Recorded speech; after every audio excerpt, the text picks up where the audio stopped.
오늘 저희들이 룻기 2장 말씀을 같이 보았습니다. 여러분들 1850년 경에 그려진 후기 인상파 작품 가운데 하나죠. 이삭 줍는 여인이라고 하는 그림을 아마 보신 적이 있으실 것입니다. 혹시 이삭 줍는 여인 어떤 그림인가 하시는 분들 위해서 여인 셋이 들에 나가서 아무도 없는 들판에서 허리를 구부리고 이삭을 줍는 이런 여인들이 그려져 있는 여러분들 그 밀레의 작품입니다. 이삭 줍는 여인. 여기 오늘 본문에 이삭 줍는 이야기가 나옵니다. 이스라엘 사람들에게 있어서 이삭 줍는 일은 특정 그룹에게만 허락이 되는 그러한 일이었습니다. 추수하는 시기에 보통 때는 하면 안 됩니다. 보통 때는 남의 밭에 들어가서 막 이삭을 뚝뚝 꺾어 가지고 가면 그거는 절도 행위가 되겠죠. 추수하는 계절에 추수하는 사람들이 이제 낫을 들고 다 밀을 자르면서 쭉 지나가는데 그러다 보면 이삭 중에 뒤에 떨어지는 것들이 있었습니다. 그 떨어지는 이삭을 주워 연명하는 사람들이 그 당시에 있었습니다. 그 사람들은 누구겠습니까? 집도 없고 밭도 없는, 뭔가 생계를 이어갈 수 있는 근거를 전혀 갖추지 못한 아주 가장 가난하고 불쌍한 계층의 사람들이었습니다. 그 말씀을 우리가 좀 찾아서 근본을 좀 확인을 해볼 수가 있겠는데요. 구약성경 레위기 19장 한번 여러분 같이 찾아보시면 좋겠습니다. 레위기 19장 9절하고 10절에 보시면 레위기에 보면 율법이 나옵니다. 어떻게 살아야 된다. 살 때 이렇게 살아라. 그 교훈 가운데 특별히 하나님 앞에서 하나님께 어떻게 살 것인가, 그리고 하나님 앞에서 인간들에게 어떻게 하면서 살 것인가, 세상에 대해서 어떻게 하면서 살 것인가, 이거를 말씀을 하고 있는데 레위기 19장 9절 10절 두 절 말씀 같이 소리내서 한번 읽겠습니다. 너희가 너희의 땅에서 곡식을 거둘 때에 너는 밭 모퉁이까지 다 거두지 말고 내 떨어진 이삭도 줍지 말며 내 포도원의 열매를 다 따지 말며 내 포도원에 떨어진 열매도 줍지 말고 가난한 사람과 거류민을 위하여 버려두라. 나는 너희의 하나님 여호와이니라. 앞서 말씀드린 이삭 줍는 여인, 이 그림은 1850년경에 그려진 그림인데 여러분들 지금 여기에 나오는 이 레위기에 나오는 이 말씀은 이건 이스라엘 사람들이 출애굽하고 가나안 땅에 아직 들어오기 전에 주어진 말씀입니다. 그러니까 연도로 하자면 지금부터 한 3300년, 400년 전 이야기입니다. 그런데 그 전통이 최근까지도 이어지고 있는 것을 봅니다. 1850년에 그러한 일들이 있었다라고 하는 것이죠. 유럽에서. 여기에 나와 있는 이 정신을 우리가 좀 기억할 필요가 있습니다. 곡식 거둘 때에 밭 모퉁이까지 그냥 완전히 무슨 면도하듯이 그렇게 싹 거두지 말고, 또 거두다가 떨어진 것이 있으면 되돌아가서 쫙 갈고리로 긁어가지고 모아들이지 말고, 포도원 농경할 때에도 포도나무 좀 깜빡해서 뭐 송이가 건드리지 않고 그냥 지나간 게 있으면 그냥 그건 내버려 두고, 땅에 떨어진 거 있으면 그것도 그냥 거두지 말고 내버려 둬라. 왜냐하면 가난한 사람과 거류민, 일정 주거지가 없이 떠돌면서 사는, 지금으로 하면 홈리스입니다. 홈리스. 길에 나와서 사는 그런 사람들을 위해서 그냥 내버려 둬라. 나는 너희의 하나님 여호와니라. 그 그것이 하나님의 정신입니다. 우리가 사람과 사람 사이에 어떻게 살아야 할 것인가. 요즘은 이런 여유가 점점 없어지는 세상이 되어가고 있습니다. 여러분들, 요즘은 대규모 농작을 하는데 그 대규모 농작할 때 보면 기계로 하지 않습니까? 그래가지고 뭐 몇백 평도 아니고 몇 천 평, 몇 만 평 되는 들판에서 기계가 지나가면서 이렇게 그 추수를 하게 되는데, 요새는요 밀밭에 기계가 지나가면 밀을 다 자르고요, 잘라가지고 곡식은 그 기계에서 다 털어버립니다.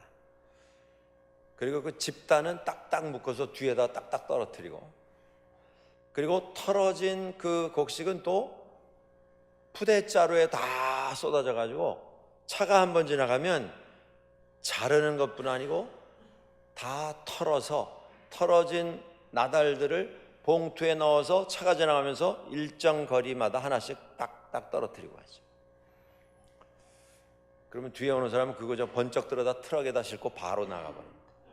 요새는 뭐 뒤에 떨어지는 것도 없고요, 빠뜨리는 것도 없고, 그냥 지나가는 것도 없고, 나중에 와서 이 밭에 떨어진 것을 거두어서라도 먹고 살아야 하는 사람, 그 사람에 대한 무슨 배려, 무슨 그들의 상황을 고려하는 이런 여유는 전혀 없습니다. 물 셀 틈이 없이 다 거두어 가 버립니다. 그것이 오늘 우리가 살고 있는 이 현대의 모습입니다. 우리가 살고 있는 현재의 모습입니다. 그만큼 여유가 없습니다. 남들을 위한 여유는 더 없습니다. 그런데 하나님께서 우리에게 깨우쳐 주십니다. 그렇게 해라. 나는 너희의 여호와 하나님이라. 또 신명기를 한번 보시겠습니다. 구약성경에 신명기 24장 19절부터 끝절까지 한번 보시겠는데요, 이 말씀 역시도 우리가 앞서 읽었던 레위기에 나와 있는 말씀 거의 그대로인데 조금 더 세분화되어 있는 것을 볼 수가 있습니다. 신명기 24장 19절부터 한번 소리 내셔서 계속 끝까지 읽으시겠습니다. 시작. 내가 밭에서 곡식을 벨 때에 그 한 뭇을 밭에 잃어버렸거든 다시 가서 가져오지 말고 나그네와 고아와 과부를 위하여 남겨두라. 그리하면 내 하나님 여호와께서 내 손으로 하는 모든 일에 복을 내리시리라. 내가 내 감람나무를 떤 후에 그 가지를 다시 살피지 말고 그 남은 것은 객과 고아와 과부를 위하여 남겨두고 내가 내 포도원의 포도를 딴 후에 그 남은 것을 다시 따지 말고 객과 고아와 과부를 위하여 남겨두라. 너는 애굽 땅에서 종되었던 것을 기억하라. 이러므로 내가 내게 이 일을 행하라 명령하노라. 종되었던 우리를 먹이시고 입히시고 필요한 모든 것을 공급하셔서 우리를 인도하신 하나님의 은혜를 입은 사람들이 이 땅에서 어떻게 살아야 할 것인가, 이것을 우리에게 말씀을 해 주시는 구절입니다. 곡식 배다가 단을 이제 옛날에는 뭐 이렇게 다 걷어가지고 그 짚을 다 있는 대로 해서 묶어 놓지 않습니까? 그런데 그걸 걷어다가 이제 타작을 해야 하는데 깜빡 잊고 그 묶은 단을 하나, 이거 굉장히 분량이 많은 거죠. 그 단 하나 놓고 온 것이 기억이 나거든 쫓아가서 그것, 아이고 정신이 이거 요새 그냥 왔다 갔다 해서 이거 놓고 갔다, 그렇게 하지 마라. 그냥 두라는 것입니다. 떨어진 것도 그냥 두라. 감람나무 떨 때에도 마찬가지다. 나무에 달린 것 한번 떨었는데 끝까지 안 떨리고 그냥 남아있는 거 있으면 그냥 둬라. 땅바닥에 떨어진 것 있으면 그냥 둬라. 포도나무도 그렇게 해라. 딴 후에 남은 것 있으면 그냥 달려 있게 하고 땅에 떨어진 것 있으면 그냥 둬라. 그런데 똑같이 반복되는 말씀이 있습니다. 왜 그렇게 하라고 하시는가? 나그네와 고아와 과부를 위하여. 꼭 어떤 계층만 이야기하는 게 아닙니다. 의지할 데가 없는, 생활 기반이 없는, 어떤 삶의 터전을 마련해 놓지 못한 사람들, 그들을 위해서 그렇게 해라. 여러분, 요즘 우리가 살고 있는 이 세상에도 어떤 한 계층, 특정 계층만이 아니고 어떤 분은 그런 말씀을 합니다. 카나다에서 굶어 죽는 사람은 난 이해를 못하겠다. 네? 정부에다 신청만 하면 웰페어라도 타게 해주는데 왜 그것도 안 하고서 앉아서 뭐 굶어 죽었다, 먹을 게 없어서 죽겠다. 그거는 있을 수가 없는 얘기다. 그런 말씀하시는 분을 제가 만나서 말씀을 들어본 적이 있습니다. 그렇게 말씀하는 분들이 적지 않아요. 여기저기 많습니다. 여러분, 우리가 만들어 놓은 법대로만 세상이 돌아가면 무슨 범죄가 왜 있습니까? 강도는 왜 있고 도덕은 왜 있어요? 다 잘 살 수 있을 것 같죠. 그런데 그렇지가 않습니다. 그렇지 않은 것이 인간의 현실입니다. 그것이 저를 포함한 우리 인간의 실제 모습입니다. 제도적으로 다 돼 있어도 그 제도의 혜택을 누릴 수 없는 상황에 있는 분들이 있습니다. 어떤 시기에나 어떤 사회 속에서나. 그런 사람들은 우리가 도와야 합니다. 제도적으로 다 해놨는데 그것도 못 찾아 먹으면 그건 무능이고 그거는 태만이고 게으름이기 때문에 그런 일 당하는 거니까 우리는 거기에 대해서 책임질 필요가 없다.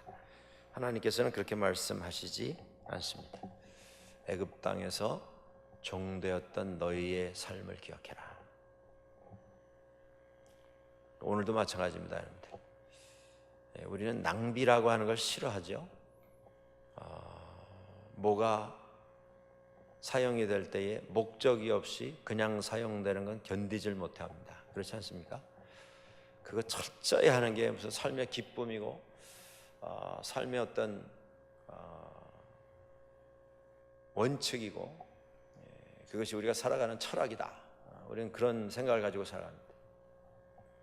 그런데 남 돕는 일에 있어서는 너무 그렇게 인색하게 하지 말라는 것입니다.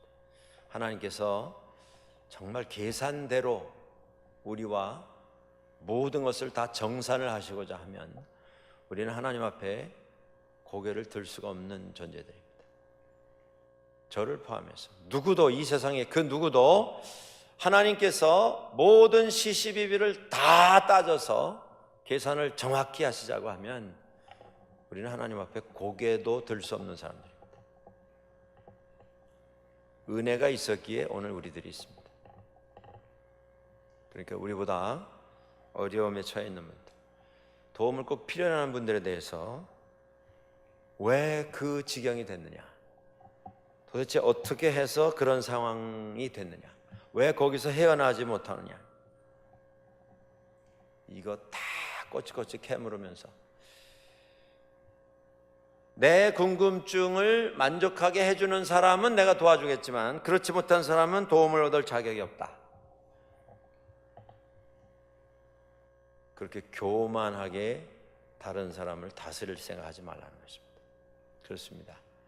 조금 도와주는 데 있어서는 인색해서는 안 됩니다. 조금 여유를 가지고. 우리가 그런 일을 하려고 할 때 참 불편한 때가 꽤 있습니다. 뭐 도와주는데 고마워하지도 않고요. 도와줘봤자 뭐 5년 도왔는데 10년 도왔는데 달라진 거 아무것도 없는 것 같고, 이거 뭐 언제까지 일을 해야 하는지, 밑 빠진 독에다 물 붓기지, 이렇게 해서 무슨 효과가 있고 무슨 의미가 있느냐. 그런데 그렇게 따져서 뭐가 달라지느냐, 하나님은 그렇게 말씀하십니다. 따지지 말고 그냥 도와줘라. 그게 하나님의 뜻이다. 우리에게 말씀해 주십니다. 자, 나오미와 룻이 드디어 유대 땅에 들어왔습니다. 그런데 여기 본문에 나오는 것처럼 룻이 시어머니인 나오미에게 이야기를 합니다. 어머니, 제가 이제 밭에 가서 누구에게 은혜를 얻으면 제가 그 이삭 줍는 사람들을 따라가서 이삭을 주워 오겠습니다. 여러분들, 나오미가 고향에 오지 않았습니까? 오랫동안 외지에 떠돌면서 어려움 당하고 고통을 당했습니다. 정말 불행과 재난을 당했습니다. 마음도 상하고 실망하고 좌절하고 몸도 이제 나이 많아져서 약해진 상태로 돌아왔습니다. 그런데 또 식구가 딸려왔죠.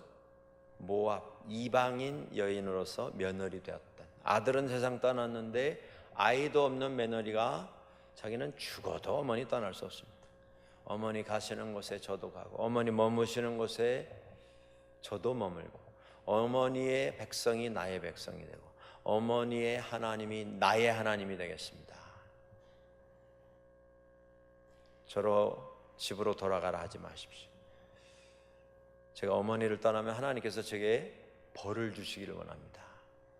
아주 간절한 마음으로 어머님을 따라왔습니다. 자, 왔는데 거기까지는 참 아름답죠, 여러분들. 야, 이 시어머니 사랑하는 마음이 이렇게 훌륭한 사람도 있구나. 더더구나 이방 여인이, 그것도 이제 유대 땅으로 이스라엘로 돌아간다고 하는데 거기 가면 차별이 있고 천대 멸시, 모압하고 암몬 자손들은 이스라엘 사람들이 인간 취급을 하지 않았습니다. 사람으로 보지 않았어요. 개, 돼지보다도 더 못하게 여겼습니다. 침뱉고 멸시하고 천대하고, 잘못 걸리면 맞아 죽습니다. 어디 예배하는 자리에 못 모르고 끼어들었다가는 이방 여인이 여기 들어왔다, 누구 하나라도 소리 지르면 서로 돌을 들어서 쳐 죽이는 이런 위험이 그를 기다리고 있는데도 목숨을 걸고 어머니 따라가겠다. 친정 어머니가 아니고요, 시어머니입니다. 그래서 왔습니다. 거기 감동이 있지 않습니까? 그런데 여러분들 한번 보십시오.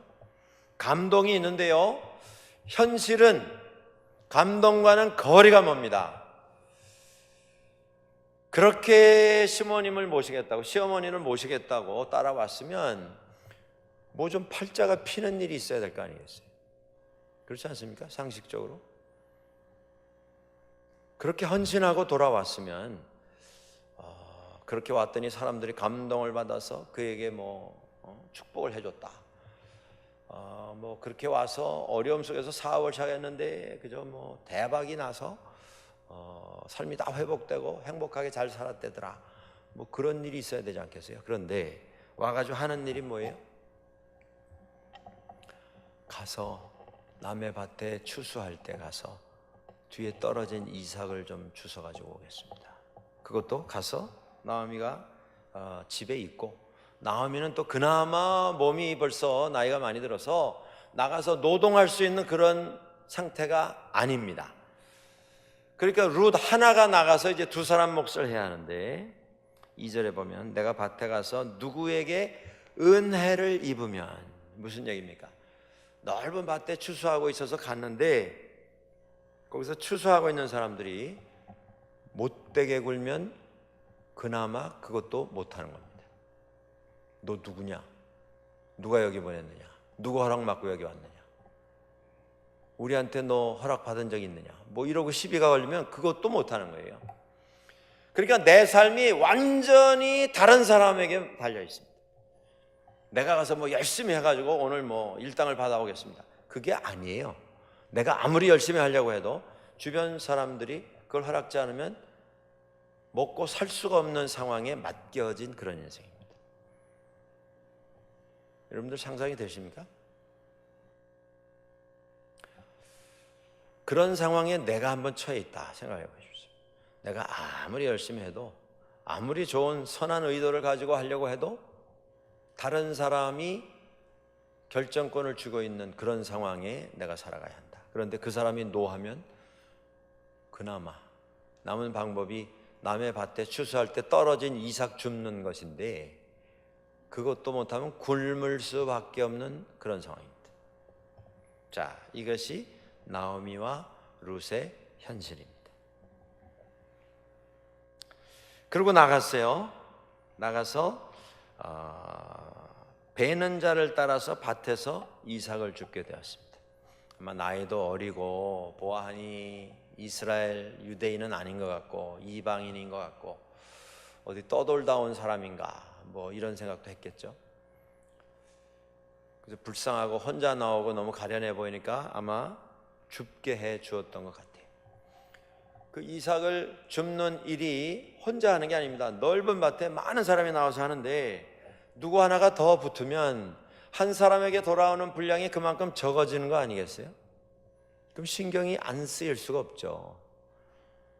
이삭을 싸놓고 뭐 뽑아가라든가 집어가라든가 그런 것도 아니고 실수로 떨어진 거 하나씩 쫓아가면서 줍는 것인데, 그나마 젊은 애가 더 빨리 움직이면 자기 몫이 줄어들 거 아니겠어요?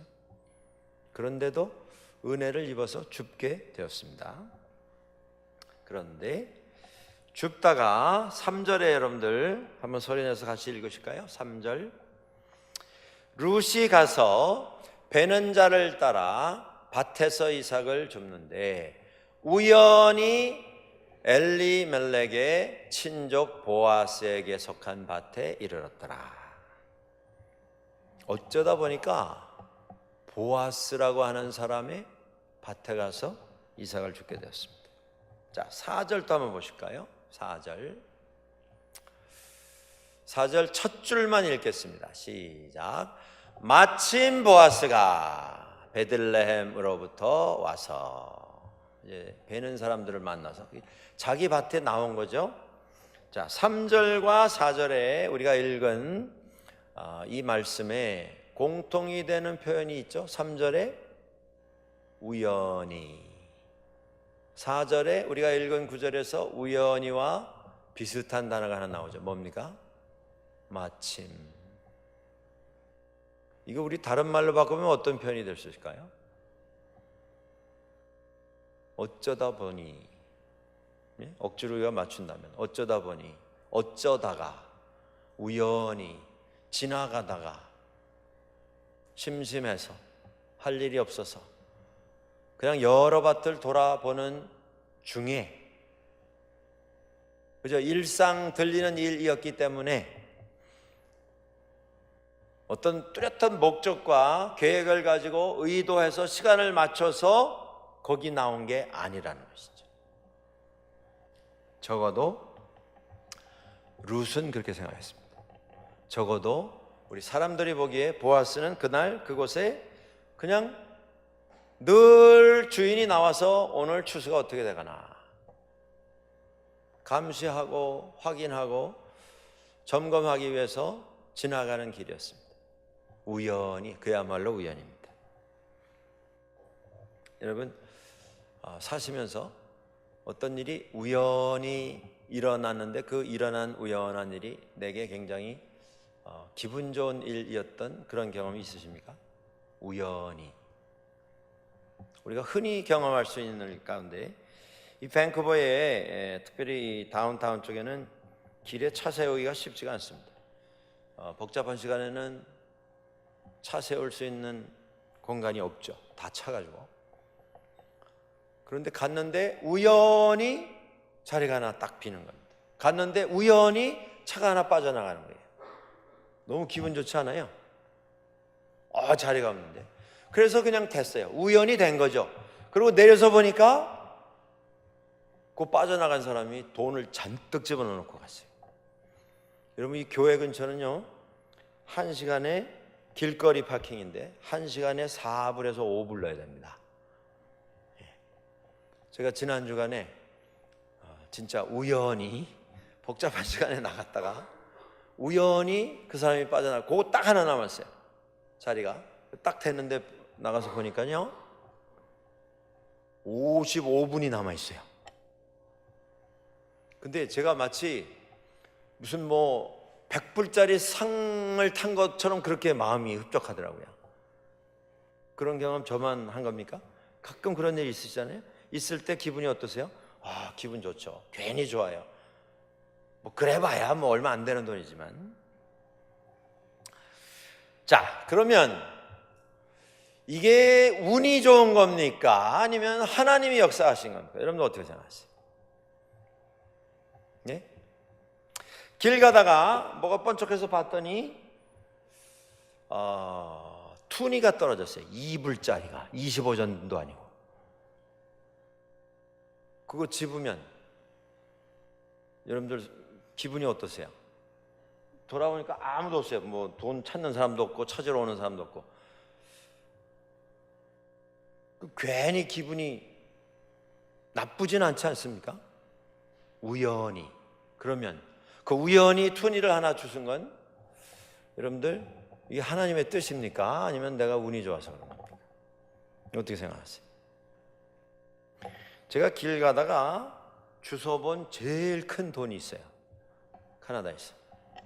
얼마 정도 될 것 같습니까? 5불. 그래서 그냥 가지고 와서 커피 사 먹었어요. 그거 들고 뭐 경찰서 가서 또 신고하고 뭐 5불 그냥 이거는 나한테 커피 사 먹으라고 누가 흘렸나 보다. 5불 주시면 이거 하나님 뜻입니까? 제가 운이 좋은 겁니까? 이거 그냥 우연히 그냥 세상 말하는 대로 재수가 좋은 거예요? 내가 복이 많아서 그렇게 된 것입니까? 이런 말이 있습니다. Being lucky is sometimes better than being good. 어떨 때는 사람이 착하게 사는 것보다 운이 좋은 게 더 좋을 때가 있다. 네. 뭐 여러 가지로 해석할 수 있는 말이죠. 그러니까 운이 좋은 게 어떨 때는 더 큰 행운을 가져다 주는 때도 있다. 항상 그런 건 아니지만 그런 말이겠습니다. 자,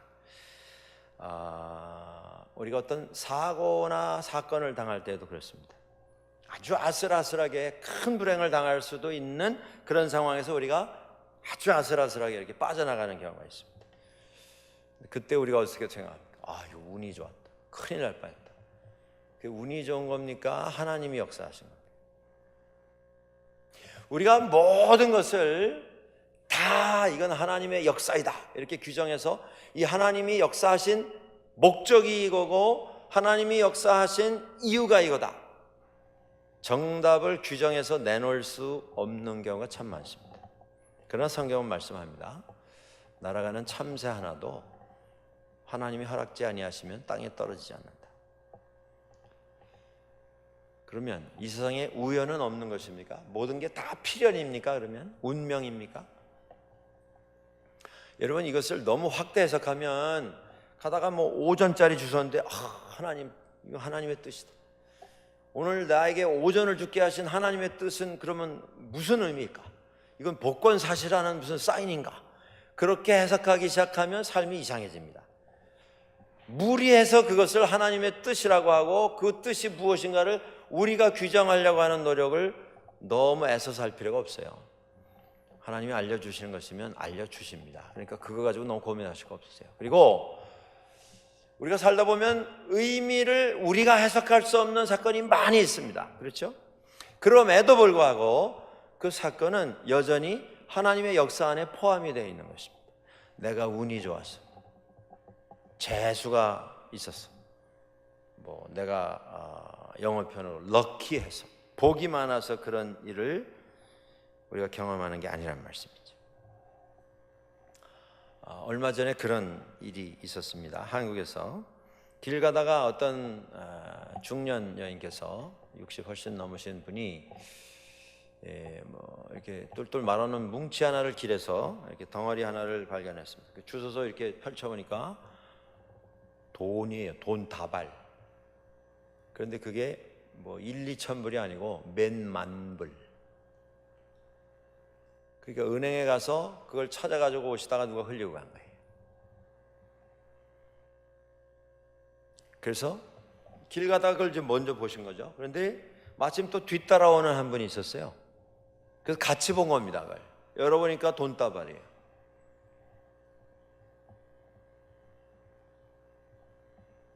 그래가지고 이 두 분이요 그걸 나눠 가졌어요. 그리고 집에 갔어요. 럭키, 예? 재수가 뭐 운이 뭐 복 받았다 이러고 갔어요.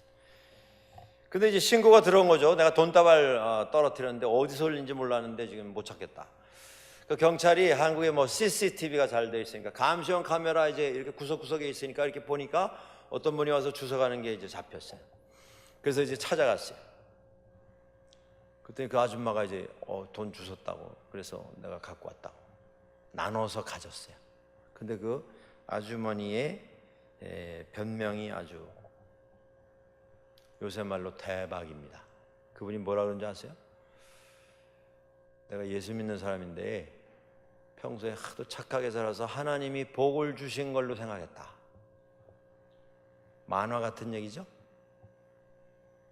근데 그분은 예수 믿는 사람인데 누군가가 지금 가슴에서 피눈물이 나는 일 아니에요? 예? 몇만 불 되는 돈을. 근데 그걸 하나님이 자기가 아주 착하게 살아서 하나님이 내게 복을 주시는 줄 알았다. 그래서 나눠 가졌다는 거예요. 하나님은 복을 주십니다. 매일. 근데 우리는 그 복을 엉뚱하게 해석하죠. 누가 잃어버린 돈을, 잃어버린 돈을 그걸 내가 복 받았다고 가져가면 그게 믿음이에요? 그게 신앙입니까? 그러니까 우리 한국 교회가 뭔가 잘못 가르쳐 온 거죠. 이거는 이렇게 되면 안 되는데. 자, 룻이 밭에 우연히 갔습니다.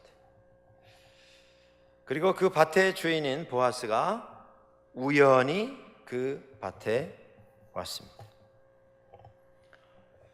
룻도 의도하지 않았고 계획하지 않았습니다.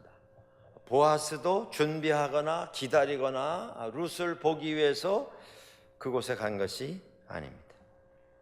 둘 다 경건한 신앙인이었죠. 룻은 이방인이었습니다만은 신실한 신앙인이었습니다. 중요한 게 뭡니까? 자기들은 우연히 갔다라고 생각했지만 중요한 게 뭐냐면 그들은 신앙 안에서 성실한 삶의 과정을 밟아가고 있었습니다. 하나님의 역사는 믿음 안에서 곁길로 가는 게 아니라 정도를 밟아가는 믿음 안에서 변함없는 성실함과 근면함과 겸손함을 가지고 하나님 앞에서 경건한 삶을 계속해 나가는 사람 위에 하나님의 역사는 임하시게 되는 것입니다. 룻이 어머니 나오미를 따라왔습니다. 정말 이것은 대단한 결단 각오가 아니고는 따라올 수가 없는 일인데 그러고 왔습니다. 왔는데 현실은 어떻다고요? 너무 비참합니다. 너무 어렵습니다. 힘듭니다. 그래도 감정이 욱해서 어머니를 제가 평생 섬기겠습니다. 저로 집에 가라고 말씀하지 마십시오. 막 울면서 간절히 청혼을 했습니다. 그리고 왔어요. 진짜 어머니 따라서 왔는데 그래도 내가 이렇게 헌신하면 세상이 좀 문이 나에게 열리지 않을까? 하늘이 좀 내 삶을 좀 보시고 나를 긍휼히 여겨주시지 않을까? 근데 와보니까 현실은 뭐예요? 이삭 주서야 먹고 사는 그게 현실입니다. 하루도 아니고 이틀도 아니고 무슨 며칠까지만 하면 그 다음에는 누가 책임져 준다 그것도 아니고 아무 소망이 없습니다. 아무 보장된 게 없어요. 그런데도 룻은 계속 그 길을 갑니다. 믿음 안에서 성실하게 근면하게 정직하게 흔들리지 않고 변하지 않고 계속 믿음의 길을 갑니다. 겸손한 마음을 가지고 감사하면서 경건의 길을 갑니다. 보아스도 그랬고 룻도 그랬습니다. 하나님께서 그 위에 임하셔서 역사하셨습니다. 여기서 우리가 몇 가지를 기억할 게 있습니다. 첫째는 룻의 성실함이고요. 그의 근면함, 그의 정직함, 겸손함이고 둘째는 보아스의 우리가 앞에서 찾아본 레위기 19장과 신명기 24장에 나오는 하나님의 마음을 가진 떠도는 자들과 고아와 과부를 향한 긍휼히 여기는 마음을 가진 보아스의 마음. 그 다음에 또 한 가지가 있습니다. 보아스가 룻에게 이렇게 말합니다. 내가 한 일에 대해서 내가 다 듣고 알고 있다. 내 남편이 세상 떠났고 내가 그 이후에 시어머니에게 행한 모든 일, 알지 못하는 이 유대 땅에 시어머니를 따라서 시어머니 섬기기 위해서 이곳에 새로 이사 온 거 내가 다 알고 있다. 그러면서 12절에 이렇게 말합니다. 여호와께서 내가 행한 일에 보답하시기를 내가 간절히 원하고 온전한 상을 너에게 주실 것을 내가 원하노라. 이 일이 믿음 안에서 이루어진 것입니다. 신앙 안에서. 여기까지는 두 사람은 전혀 의도하지 않았어요. 그 밭에 새로운 어린 여인이 나타났다. 그런데 미모가 대단하더라. 무슨 이 소문 듣고 누가 나왔나 궁금해서 나와 보니 관심을 가지게 되고, 그래서 그 여인에게 뭔가 호의를 베풀어주고, 그러다가 둘이 가까워져서 결혼을 하고, 그 얘기가 아닙니다. 지금 전혀 알지 못하는 상황 속에서 우연히 나왔어요. 그런데 그 우연이 하나님 보시기에 아름다운 변함없는 경건의 삶이었기 때문에 하나님께 기억하신 바가 되었고, 그런 삶을 보시는 하나님께서 그 두 사람 앞에 새로운 역사를 준비해 놓으신 것을 볼 수가 있습니다. 오늘 우리도 마찬가지입니다. 인생 살아가면서 그저 매일 하던 일, 때로는 별 의미가 없어 보이는 이런 때도 있습니다. 내가 신앙 안에서 경건하게, 정직하게, 근면하게, 성실하게, 겸손하게 이 일을 행한들 누가 알아주랴? 내가 10년, 20년을 이 일을 해왔는데 아무도 나에게 칭찬하는 말, 고맙다고 격려하는 말, 정말 훌륭한 일을 이렇게 감당하는데 내가 은혜를 받는다, 누구 하나 그런 말 한 적이 없다. 내가 이 일을 계속하는 것 무슨 의미가 있는가? 그렇게 안 하고도 저렇게 잘 살고, 그렇게 안 하고도 저렇게 쉽게 지나가는데 왜 나만 하나님께서 내게 보여주신 이 일에 대한 부담을 느끼면서 이 일을 해야 하는가? 사도 바울은 이렇게 말합니다. 갈라디아서 6장 9절입니다. 우리가 선을 행하되 낙심하지 말지니 때가 이름에 거두리라. 여러분, 우리가 잘 믿는 것, 신앙생활 잘 한다고 하는 것이 무슨 뜻이겠습니까? 우리에게 열정도 필요합니다. 열심도 필요합니다. 헌신도 필요합니다. 정말 성령께서 허락해 주시는 뜨거운 감동 가운데서 우리가 감당해야 할 일들을 돌보는 일, 그거 다 필요한 일입니다. 근데 그 중에 제일 중요한 게 뭐냐면요, 변함없이 끝까지 섬기는 일입니다. 한때 잘하는 것 누구나 할 수 있습니다. 몇 번 뜨겁게 한번 해보는 것, 그것도 우리 해볼 수 있습니다. 누구나 끝까지 하는 것, 이게 힘든 일입니다. 그런데 그걸 감당해야 합니다. 룻도 그렇게 했습니다. 실망하거나 좌절하거나 이 차가운 현실, 정말 괴로운 현실, 비난하거나 비관하거나 실망하고 포기하지 않았습니다. 보아스도 그렇게 했습니다. 신앙 안에서 은혜를 가지고 사람을 대하고 하나님의 말씀을 기억하면서 나그네와 고아와 과부에게는 우리가 특별한 좀 사랑을 베풀어 줄 필요가 있다. 그 깨달음 속에서 그렇게 했습니다. 그때에 하나님께서 전혀 가능할 수가 없는 하나님의 역사를 열어주신 것을 볼 수가 있습니다. 마태복음 1장 5절에 그런 말씀이 있습니다. 여러분들 잘 아시는 말씀인데, 살몬은 라합에게서 보아스를 낳고, 여기 나오는 이 라합은요, 여리고성의 기생입니다. 기생. 보아스가 여리고성에 살던 이방인 기생 어머니에게서 출생한 사람입니다. 보아스는 룻에게서 오벳을 낳고, 결국 보아스가 훗날 하나님의 은혜 가운데서 룻을 아내로 맞이하여서 가정을 꾸립니다. 보아스는 또 이방인, 그것도 모압 여인 룻을 아내로 삼습니다. 룻에게서 오벳을 낳고 오벳은 이새를 낳고 이새는 누구를 낳았죠? 다윗 왕을 낳으니라.